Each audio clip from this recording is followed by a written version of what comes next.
તમારા ખેતરની માલિકોએ કૂવો હોય, કૂવામાં 3 સબમર્સિબલ પંપ માંડી લ્યો, 24 કલાક હાંકી લ્યો.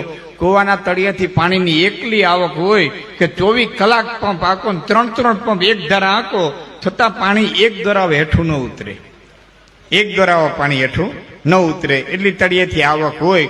એના એ પંપને 10 દિવસ બંધ કરી દો. તમે કોઈ દી જોયું કૂવો છલકાઈ નીકળી ગયો હોય?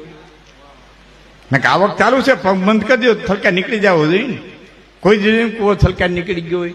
ન છલકે. શું કરવા? એને પોતાના તળનું પાણી છે.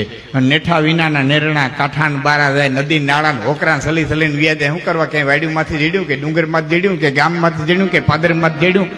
પોતાના બળવાળા હોય એટલા કોઈ દી ન છલકે. પારકાના બળમાંથી જતા હોય ને એટલા છલકી છલકીને વ્યા જતા હોય. પોતાની મહેનત, પોતાનું બળ, પોતાની તાકાત, પોતાની ઉર્જા, પોતાનો પાવર બીજાના બળમાંથી જતા હોય ને, ઈ છલકે. પોતાના બળવાળાનો છલકે.